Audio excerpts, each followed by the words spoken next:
Hi friends, ಎಲ್ಲರಿಗೂ ನಮಸ್ಕಾರ. ನಾನಿವತ್ತು ಕಲ್ತಪ್ಪ ಮಾಡ್ತಿದ್ದೀನಿ. ಬೆಳ್ತಿಗೆ ತೆಕೊಂಡಿದ್ದೀನಿ. ಇದನ್ನು ರಾತ್ರಿ ಚೆನ್ನಾಗಿ ತೊಳೆದು ನೆನೆ ಇಟ್ಟಿದ್ದೀನಿ. ಇದು ದೋಸೆ ಹಾಕಿ ನೀರು ದೋಸೆ ಮಾಡ್ತಾರಲ್ಲ ಅದು. ಬೇಕಾಗುವ ಸಾಮಗ್ರಿಗಳು: ತೆಂಗಿನ ತುರಿ 1 ಕಪ್ ತಗೊಂಡಿದ್ದೀನಿ, ಉಪ್ಪು, ಬಾಯ್ಲ್ಡ್ ರೈಸ್ ತಗೊಂಡಿದ್ದೀನಿ 1 ಕಪ್ ಸಣ್ಣದು, ಈರುಳ್ಳಿ 1 ತಗೊಂಡಿದ್ದೀನಿ, ಕರಿಬೇವಿನ ಎಲೆ, ತೆಂಗಿನ ಎಣ್ಣೆ ಸ್ವಲ್ಪ. ಇದನ್ನೀಗ ರುಬ್ಬಿ ತರ್ತಿದ್ದೀನಿ. ಇದನ್ನು ಮಿಕ್ಸ್ ಮಾಡ್ತಿದ್ದೀನಿ. ಈ ಅನ್ನವನ್ನು ಇದಕ್ಕೆ ಹಾಕ್ತಿದ್ದೀನಿ. ತೆಂಗಿನ ತುರಿ ಸಹ ಇದಕ್ಕೆ ಹಾಕ್ತೀನಿ. ಈರುಳ್ಳಿ ಸಹ 1 ಈರುಳ್ಳಿ ತಗೊಂಡಿದ್ದೀನಿ. ಇದನ್ನು ರುಬ್ಬಬೇಕು. ಇದನ್ನು ಸಹ ಇದಕ್ಕೆ ಸ್ವಲ್ಪ ಉಪ್ಪು ಹಾಕ್ತೀನಿ ರುಚಿ ತಕ್ಕಷ್ಟು. ಇದನ್ನು ರುಬ್ಬಿ ತರ್ತೀನಿ. ಈಗ ಇದು ಹಿಟ್ಟನ್ನು ರುಬ್ಬಿ ತಂದಿದ್ದೀನಿ.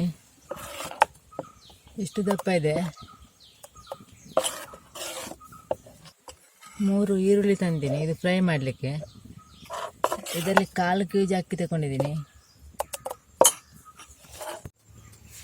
ಇದು ಕಲ್ತಪ್ಪ ಪಾತ್ರೆ ಇಟ್ಟಿದ್ದೀನಿ. ಇದಕ್ಕೆ ಎಣ್ಣೆ ಹಾಕ್ತಿದ್ದೀನಿ. ಎಣ್ಣೆ ಸ್ವಲ್ಪ ಜಾಸ್ತಿ ಹಾಕಬೇಕು.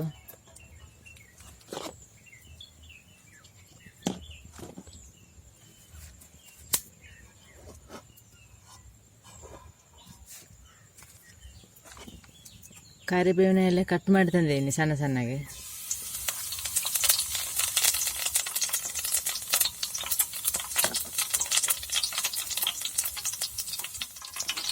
ಈರುಳ್ಳಿ ಹಾಕ್ತಿದ್ದೀನಿ, ಸಣ್ಣ ಸಣ್ಣ ಕಟ್ ಮಾಡಿ ತಂದಿದ್ದೀನಿ.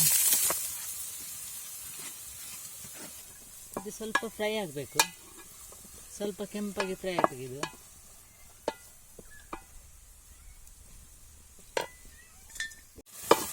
ಇದು ಫ್ರೈ ಆಯ್ತು. ಇದು ಸಾಕು.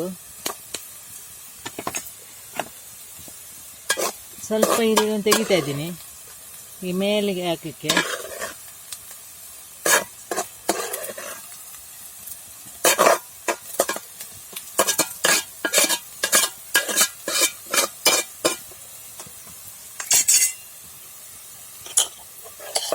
ಹಿಟ್ಟನ್ನು ಹಾಕ್ತಿದ್ದೀನಿ.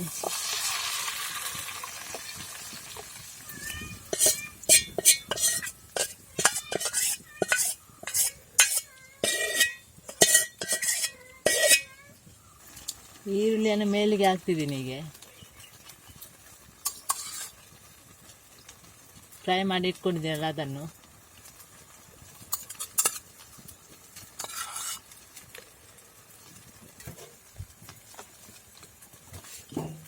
ಇದನ್ನಿಗೆ ಮುಚ್ಚಿಡ್ತಾ ಇದ್ದೀನಿ. ಇದಕ್ಕೆ ಬೆಂಕಿ ಹಾಕಬೇಕು ಮೇಲಿಂದ. ಬೆಂಕಿ ಮೇಲಿಂದ ಹಾಕಿ ಮಾಡಬೇಕಲ್ತಪ್ಪ ಇದು. ಮೇಲಿಂದ ಬೆಂಕಿ ಹಾಕ್ತಾ ಇದ್ದೀನಿ.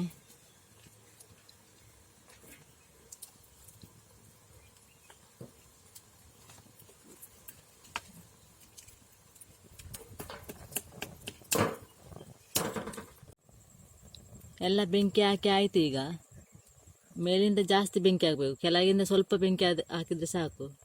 ಇಲ್ಲದೆಲ್ಲ ಕಪ್ಪಾಗುತ್ತೆ ಜಾಸ್ತಿ ಬೆಂಕಿ ಕೆಳಗೆ ಹಾಕಿದರೆ. ಇದಾದ ನಂತರ ಮತ್ತೆ ಸಿಗ್ತಿದ್ದೀನಿ. ಇದು 20 ನಿಮಿಷ ಬೇಯಬೇಕು. ಆದ ನಂತರ ಸಿಗ್ತಿದ್ದೀನಿ. ಆಯಿತು, 20 ನಿಮಿಷ ಆಯಿತು. ಈಗ ತೆಗಿತಾ ಇದ್ದೀನಿ.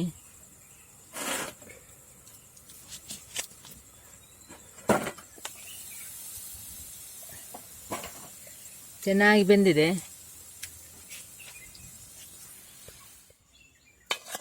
ಚೆನ್ನಾಗಿದು ಏಳುತ್ತೆ ತೆಗಿಲಿಕ್ಕೆ.